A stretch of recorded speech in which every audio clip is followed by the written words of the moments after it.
selamat pagi. Kembali lagi bersama saya Hawi Kiranalia di podcast Arvidek.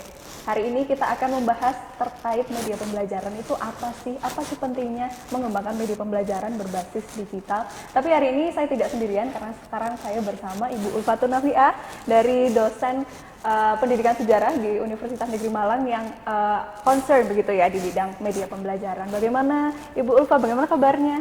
Alhamdulillah sehat Mbak Hawiki. Iya, karena pandemi ya, jadi proses pelaksanaan pembelajaran itu mengharuskan kita online gitu ya.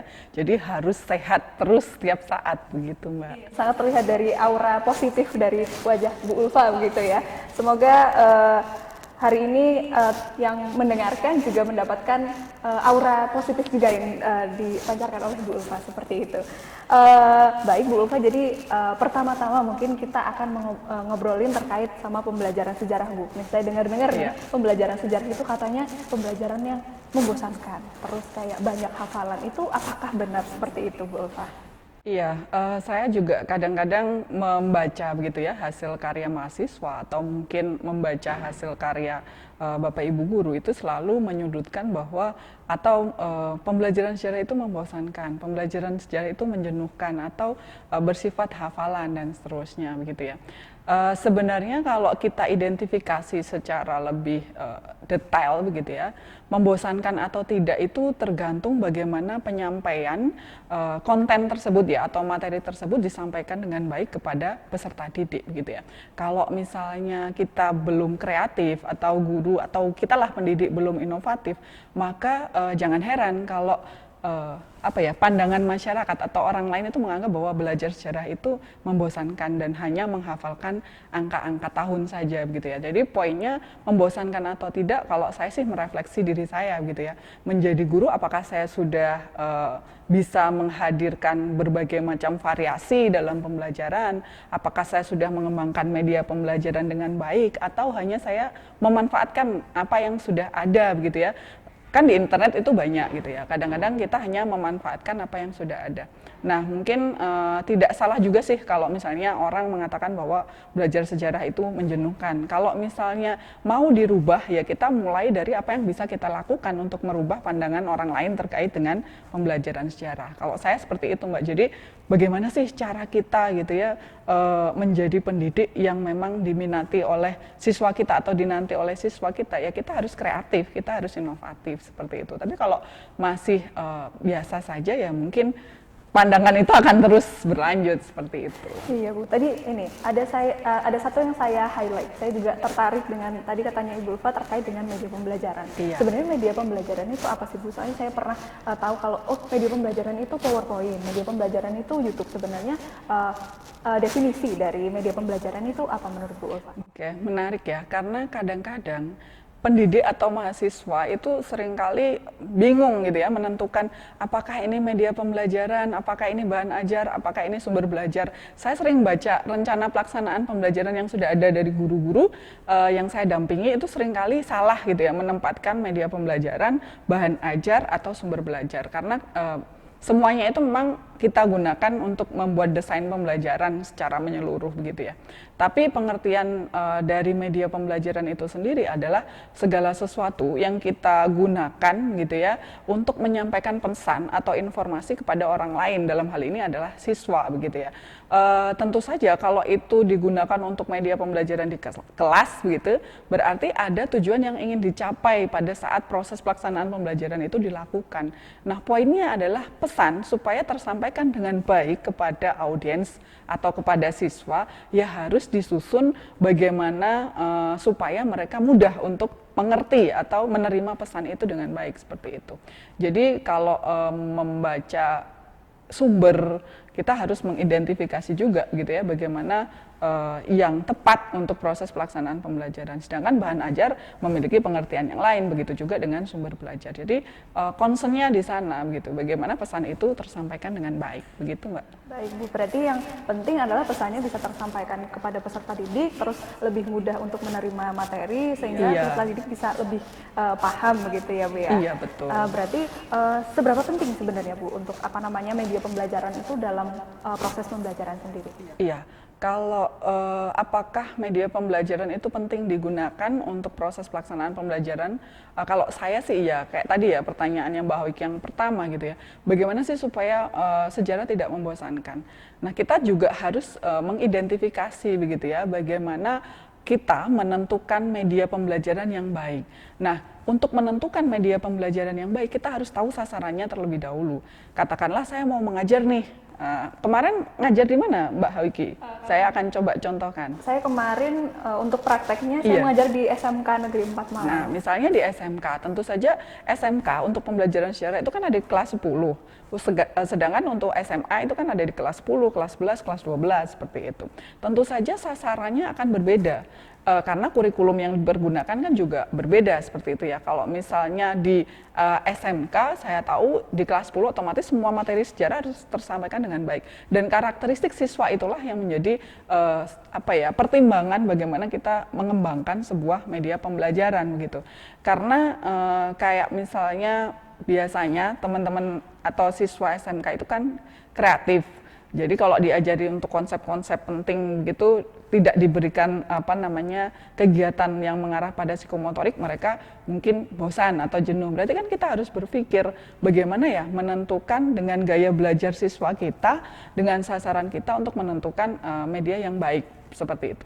Lalu yang kedua yang harus kita pikirkan adalah konten materi begitu ya. Kalau misalnya konten materinya selama ini hanya diproses gitu dari materi yang sudah mereka miliki yang ada di buku mereka, ya ini media kita juga tidak akan baik begitu ya. Tapi kalau misalnya kita menghadirkan sebuah media pembelajaran yang di dalamnya kita mungkin melakukan studi literatur terlebih dahulu, lalu kemudian kita cari sumber-sumber primer atau sumber sekundernya, atau kalau saya biasanya melakukan penelitian bersama dengan tim, misalnya kayak gitu, baru kita proses menjadi media pembelajaran yang tepat, yang sesuai dengan kebutuhan siswanya, seperti itu. Jadi ada banyak pertimbangan-pertimbangan yang harus kita pikirkan, begitu Mbak. Baik Bu Ulfa, tadi setelah saya mendengar penjelasan dari Bu Ulfa, sepertinya untuk menyusun suatu proses pembelajaran, mulai mungkin dari medianya, sumber dan lain sebagainya, itu berarti harus benar-benar sistematis dan sesuai dengan kebutuhan gitu ya Bu ya? Iya, harus disusun berdasarkan analisis kebutuhan gitu ya. Kayak misalnya, ini juga seringkali terjadi ya, kalau misalnya kita menjadi guru terus mau berpikir, alah yang penting saya bikin media untuk kelas yang sama, kelas A, B, C di jenjang yang kelas 10 misalnya sama kayak gitu. Padahal kan gaya belajar mereka kan berbeda-beda. Nah, akhirnya apa? Pesan yang harusnya tersampaikan dengan baik untuk mencapai sebuah tujuan pembelajaran, ini yang kadang-kadang tidak tersampaikan dengan baik karena pertimbangan kita kurang matang untuk melihat aspek-aspek lain begitu ya, selain konten materi juga harus berpikir karakteristik mereka gitu. Jadi ya seringkali analisis kebutuhannya itu tidak dianalisis secara konkret begitu ya. Kadang-kadang hanya secara umum siswa dilihat dari fasilitas mereka dan lain sebagainya. Padahal kalau kita mau identifikasi harusnya mengenal peserta didik. Mungkin ada kalanya juga kita menanyakan nih, kalian pengen belajar dengan menggunakan media apa dan seterusnya untuk materi ini. Nah, ini yang kadang-kadang tidak kita lakukan ya, untuk mengenali lebih dalam bagaimana kelas kita, seperti itu Mbak. Baik Bu Ulfa, terus ini Bu, saya ingin bertanya lagi, apakah benar Bu sebenarnya kan guru-guru mata pelajaran sejarah ini banyak sekali, namun belum banyak gitu, atau bisa dibilang belum banyak yang berinovasi untuk menciptakan media pembelajaran, itu apakah betul, dan kalau memang betul itu alasannya kenapa Bu kira-kira? Iya, kalau kita lihat secara menyeluruh ya, ada beberapa permasalahan utama sebenarnya kalau kita identifikasi gitu, akses media yang baik atau mungkin koneksi internet yang baik di seluruh Indonesia itu kan tidak sama. Jangankan seluruh Indonesia, di wilayah, di kota-kota juga belum merata seperti itu ya. Jadi tidak hanya koneksi yang kurang, mungkin gurunya punya ya kemampuan untuk mengembangkan, tapi kalau tadi siswanya tidak bisa menggunakan itu kan akhirnya nggak sesuai dengan sasarannya seperti itu, sehingga harus dipikirkan bagaimana kemudian media itu bisa digunakan dengan baik. Jadi yang pertama menurut saya karena aksesnya tidak sama atau tidak merata. Lalu kemudian kadang-kadang beban yang dimiliki oleh guru ini kan banyak. selain beban administrasi yang harus dikerjakan, mungkin materinya terlalu padat dan banyak juga begitu ya. Kadang-kadang alasan mereka seperti itu. Sehingga untuk mengembangkan atau membuat sesuatu itu mereka butuh waktu ya, butuh waktu tertentu yang itu sudah habis untuk proses pelaksanaan pembelajaran yang mengajar setiap harinya, sehingga mereka tidak ada waktulah untuk mengembangkan. Kemudian yang ketiga, kadang-kadang mereka itu minder ya, atau mungkin pesimis ya. Ini medianya anak-anak muda nih, jadi bapak ibu yang senior selalu bilang, saya nggak bisa Pak, kalau media saya angkat tangan. Mungkin kalau misalnya membuat makalah oke, tapi kalau membuat media pembelajaran biar anak-anak muda. Nah, perlu sebenarnya melakukan kolaborasi ya, seperti kami di jurusan misalnya selalu melakukan kolaborasi untuk menghasilkan media pembelajaran seperti itu ya, bersama kan sebenarnya bisa untuk dianalisis secara bersama-sama. Kemudian jarang juga yang mau mengembangkan, tapi lebih suka memanfaatkan. Mungkin nggak hanya guru ya, mahasiswa kan juga kayak gitu, tinggal editing dan lain sebagainya kayak gitu. Jadi kompleks ya kalau kita melihat mengapa belum mengembangkan gitu. Tapi saya berharap optimis gitu ya, ke depan akan banyak sekali pengembangan media pembelajaran sejarah begitu, khususnya untuk proses pelaksanaan pembelajaran di kelas seperti itu. Baik, amin. Semoga nanti semakin hari semakin ada mahasiswa baru, ada banyak inovasi baru, kemudian bisa mempermudah proses pembelajaran seperti Iya, itu. betul, Ya. iya. Kemudian tadi setelah Ibu Ulfa menjelaskan banyak terkait kalau guru tuh tidak hanya beban untuk mengajar, ada administrasi dan lain sebagainya. Sebenarnya bagaimana sih Bu kalau menurut Bu Ulfa untuk menjadi guru sejarah yang baik seperti itu, yang bisa memberikan pelajaran yang sesuai, yang dibutuhkan oleh peserta didik gitu. Iya, kalau saya berpikir begitu ya, kalau misalnya bagaimana menjadi guru yang baik, ya kita harus tetap mengkaji, menggali dan terus berinovasi begitu ya. Kalau misalnya tidak bisa mengembangkan sendiri, lakukan kolaborasi. Tapi kalau misalnya bisa sendiri, kita sering-sering untuk ikut ini Mbak, kan sekarang daring ya. Jadi untuk kalau dulu saya kayak mau belajar itu kan benar-benar harus datang ke wilayah tersebut gitu ya, kayak adanya seminarnya di luar Jawa, jadi kita harus datang ke sana gitu. Kalau sekarang saya rasa kapanpun dimanapun kan bisa dilakukan gitu ya. Jadi sering-sering mengikuti semacam diklat, kemudian seminar nasional untuk upgrade pengetahuan tentang bagaimana teknologi informasi itu digunakan dalam pembelajaran sejarah misalnya seperti itu. Jadi itu salah satunya. Kemudian yang kedua, mungkin dari kita harus punya inisiatif ya. Bagaimana melihat, kalau saya tuh biasanya untuk cari inspirasi itu tidak hanya dari bidang kita ya, tapi kita perlu menoleh bidang-bidang yang lain untuk bisa dapat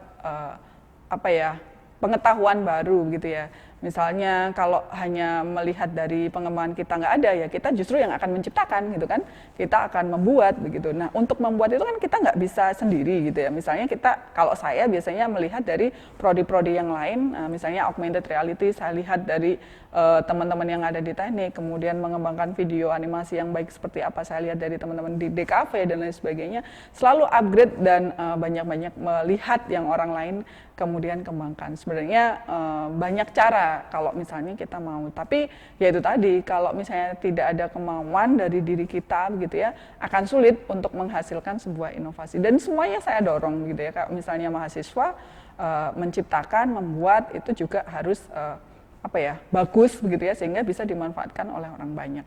Kemudian berikutnya sebenarnya ini adalah sebuah peluang baik begitu ya, yang bisa digunakan oleh guru. Jadi banyak sekali permasalahan yang guru itu untuk kenaikan pangkat misalnya mandek atau berhenti karena nggak bisa, tidak punya karya atau belum punya karya seperti itu ya. Jadi sebenarnya kita bisa meneliti kelas kita sendiri, melihat analisis kebutuhan tentang media di kelas kita, lalu kemudian kita menciptakan sesuatu. Nggak usah muluk-muluk, misalnya saya mau mengembangkan media pembelajaran berbasis peer deck misalnya kayak gitu, interaktif, supaya kelas saya interaktif untuk proses pelaksanaan daring. Nah itu kan sebenarnya ada di kelas kita sendiri, kita analisis lalu kita kembangkan, hasilnya bisa kita ajukan untuk haki, bisa kita gunakan untuk mengikuti inovasi-inovasi, kan banyak ya perlombaan inovasi dan lain sebagainya. Kalaupun tidak, hasilnya bisa jadi artikel itu tadi yang saya katakan bisa dijadikan sebagai salah satu alternatif untuk proses untuk guru ya, kenaikan pangkat. Di satu sisi sisi kita bisa memanfaatkan itu untuk proses pembelajaran yang baik di kelas kita, seperti itu. Ya, harapannya semua tujuan pembelajaran itu tidak hanya konseptual lah, tapi mengena, terilhami, sehingga siswa kita itu punya kesadaran sejarah yang baik dan bisa menggunakan itu untuk proses pembelajaran dirinya dan untuk kehidupannya supaya lebih bijaksana, seperti itu, Betul Mbak. sekali. Apalagi kalau dalam sejarah itu banyak sekali pelajaran-pelajaran dan nilai-nilai kehidupan yang bisa diterapkan untuk kita di masa kini dan juga untuk perencanaan masa depan, seperti itu ya. Karena Iya. kan sejarah itu memiliki banyak sekali peristiwa-peristiwa yang memberikan kita banyak sekali pelajaran penting seperti itu. Dan ini Bu Ulfa, saya ingin bertanya terkait bagaimana sih membuat media pembelajaran yang baik. Apakah media pembelajaran yang baik itu harus media pembelajaran berbasis digital atau bagaimana Bu? Iya, bagaimana mengembangkan sebuah media pembelajaran yang baik? Yang pertama harus kita lihat sasaran kita itu siapa.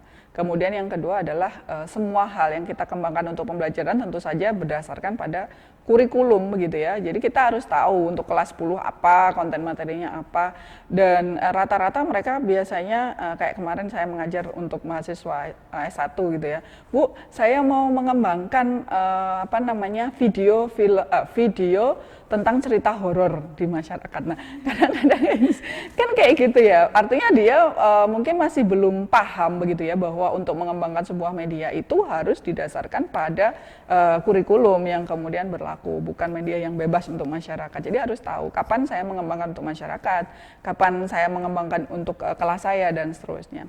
Kemudian setelah tahu kita bisa breakdown dengan tujuan pembelajaran sehingga nanti rincian konten materinya itu lebih jelas seperti itu. Dari situ kita buat bagaimana membuat konten atau prototypingnya terlebih dahulu, tentu saja didasarkan pada sumber atau literatur yang jelas. Apalagi kalau sejarah, jangan hanya pakai blogspot. Ini jangan-jangan pas mengembangkan hanya pakai blogspot nih, atau mungkin dari materi-materi yang umum atau buku siswa seperti itu. Sebenarnya boleh, tapi kalau mau itu benar-benar sesuatu yang baru, pesannya itu baik begitu ya, kalau itu kan bisa mereka pelajari di bukunya, tapi kalau mau menghadirkan sesuatu yang menarik yang belum pernah mereka temui seperti itu, sebenarnya kita bisa lakukan penelitian atau kajian literatur yang baik seperti itu ya. Misalnya kami gitu ya melakukan penelitian bersama arkeolog, kita menemukan ternyata di Kalimantan itu ada lukisan dinding gua yang dihasilkan dari masa prasejarah. Nah ini kan nggak banyak ya orang tahu gitu ya. Dari situ kita kemas gitu ya. Kadang-kadang kita bisa memanfaatkan hasil kajian penelitian orang lain gitu ya. Misalnya yang ada di lab sejarah itu kan banyak dari teman-teman ilmu. Itu kan sumber-sumbernya primer banyak dan itu belum banyak digunakan. Jadi kadang-kadang kita merasa sulit untuk menemukan masalah apa yang bisa kita carikan solusi gitu ya untuk media pembelajaran. Nah kita bisa berangkat dari temuan terlebih dahulu. Tema tentang kontennya terlebih dahulu, tahu sasarannya, baru kita kemudian menentukan ini yang tepat apa gitu ya, medianya seperti apa yang sesuai seperti itu. Lalu kemudian kalau sudah kita bikin prototypingnya, yang ini seringkali nggak digunakan ya, kalau bikin ini kan langsung di depan laptop gitu ya, bikin tapi tidak tahu biar informasinya, biar cepet jadi gitu ya. Nah itu yang harus dipikirkan. Lalu kalau sudah prototipe jadi, diproduksi lah, dibuat gitu ya. Setelah jadi nanti divalidasi. Kalau validasi sebenarnya nggak harus yang rumit ya. Kalau media itu digunakan untuk pembelajaran sejarah yang di kelas biasa ya sebenarnya kita kadang-kadang kalau saya tanya ini sudah kurangnya apa ke teman sejawat dan kita bisa tanyakan dan seterusnya seperti itu. Jadi itu Mbak. Jadi memang harus terstruktur ya. Jadi tidak asal kita buat media di depan laptop pakai ini yang penting jadi, itu nggak bisa. Jadi harus terkonsep. Saya kira dulu tuh kalau misalnya mau bikin buku seperti ini atau Iya. media Ya, pembelajaran bisa. apapun Beberapa bisa contoh. langsung begitu Bu, karena kan biar saya kepikiran ini nih, langsung bikin deh gitu. Nah itu sebenarnya bagus juga. Ide-ide seperti itu kan berarti spontan kan ya. Jadi kalau saya biasanya ngetik kayak punya catatan lah, kita ada HP, kita apa. Kita kadang-kadang nemu di jalan kayak gitu ya, oh ini kayaknya bagus. Atau kita ikut pameran, itulah harus ditulis gitu ya, dipikirkan kemudian kita tulis. Jadi nanti kalau mau dikembangkan kemudian gak punya ide, itu mudah untuk bisa membuat seperti itu. Betul sekali, berarti kita sebagai mahasiswa, terus calon pengajar dan juga guru itu harus senantiasa mau belajar, Iya. terus kita mau mencari, kita juga punya kemauan yang besar begitu ya Bu untuk bisa memberikan bagaimana untuk mengajar itu supaya lebih mudah seperti itu, supaya Iya, menyenangkan pembelajarannya. Terus bisa nilai-nilai dari sejarah tadi bisa tersampaikan atau pesan dari peristiwa sejarah itu bisa tersampaikan ya baik pada peserta didik seperti itu. Iya, Ya. betul. Baik Bu Ulfa, tadi sudah dijelaskan banyak sekali terkait tantangan dan juga peluang untuk pembuatan media pembelajaran itu sendiri. Iya. Terus saya ingin ini Bu, ada pertanyaan terakhir terkait dengan mungkin ada tips atau trik gitu ya dari Bu Ulfa untuk pendengar kita sekalian terkait untuk pembuatan media pembelajaran supaya nanti lebih mudah diterima oleh siswa dan juga siswa bisa merasakan pembelajaran sejarah yang menyenangkan dan seperti apa mungkin bisa disampaikan. Iya, untuk melihat bagaimana cara kita gitu ya untuk mengembangkan media yang menarik dalam pembelajaran sejarah, kalau saran saya yang pertama itu, tips ya dari saya, yang pertama itu kita harus menentukan dulu nih konten materi. Yang tadi ya jangan gerubak-gerubuk, nggak punya konsep, lalu kemudian di depan laptop kita mau menghasilkan media yang wow, itu kan agak susah. Jadi kita tentukan konten materi. Nah, konten materi ini bisa jadi konten materi yang baru.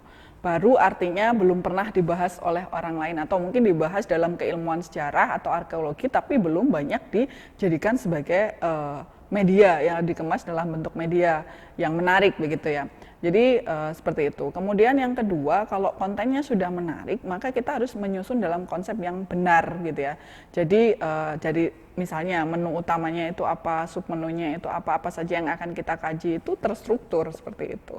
Kemudian menghadirkan sesuatu yang berbeda dari yang orang lain sudah buat gitu ya. Kalau saya biasanya itu menamai sendiri. Ini Mbak Hawiki kan tahu ya, di sini ada Digital as High Text, kemudian ada Arhana, kemudian ada ini. Jadi itu kumpulan dari berbagai macam aplikasi atau konten materi yang kemudian kita kemas menjadi media kita sendiri supaya nggak sama dengan orang lain dan berbeda begitu ya.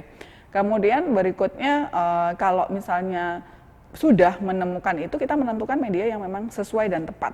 Nah, media pun kita harus pikirkan. Kalau itu sudah sering, maka orang akan mengatakan, itu sudah biasa gitu ya. Misalnya saya mau mengembangkan media PowerPoint, ya nggak harus mengembangkan, mungkin orang akan mengatakan, nggak usah dikembangkan, saya juga sudah bisa kayak gitu ya. Jadi biasanya saya memilih untuk menghadirkan sesuatu yang baru, seperti yang contohnya saya mengembangkan Arvidec gitu ya. Untuk bagaimana mengemas media pembelajaran dengan bentuk augmented reality. Nah, misalnya saya ambil tema tentang Malang. Di Malang ini kan banyak nih peninggalan masa kolonial. Nah, tapi kan kadang ada buku yang mungkin siswa untuk membacanya mungkin aksesnya nggak ada gitu ya. Jadi saya hadirkan dengan model katalog bervideo seperti itu. Videonya kita buat augmented reality dan seterusnya. Jadi bisa berangkat dari sesuatu yang sifatnya sederhana untuk bisa menjadi sangat luar biasa seperti itu ya. Ya, yang terakhir adalah kemauan. Mau nggak melakukan inovasi kan gitu. Kalau misalnya mau ya saya rasa apapun tantangannya itu akan bisa terlampaui gitu ya. Ya sering-sering juga untuk melihat kreasi orang lain, inovasi orang lain. Satu hal Mbak, sebenarnya kalau misalnya melakukan inovasi itu sederhana kok. Cermati, amati, modifikasi. Kalau misalnya memang tidak bisa menciptakan sesuatu yang benar-benar baru, ya kita lakukan modifikasi dengan kolaborasi bersama dengan orang lain. Seperti itu. Jadi harus bisalah dan mau gitu ya, supaya pembelajaran sejarah tidak menjenuhkan dan tidak membosankan. Kalau bukan kita ya siapa lagi kan gitu. Betul, luar biasa sekali ya. Baik, terima kasih banyak Bu Ulfa atas tadi pemaparannya terkait media pembelajaran, kemudian terkait pentingnya media pembelajaran, tantangan dan peluangnya, dan juga bagaimana untuk menyusun media pembelajaran yang baik. Dan sampai jumpa di episode kedua nanti di podcast Arvidec bersama saya Hawiki Ranalia, dan juga nanti akan ngobrol lagi sama Bu Ulfa, akan membahas lebih banyak hal seperti itu ya. Dan pesan saya untuk yang terakhir adalah yang penting kita memiliki kemauan dan keinginan untuk belajar lebih banyak untuk mencerdaskan kehidupan bangsa. Saya Hawiki Ranalia, salam Cakrawala UM, the only one.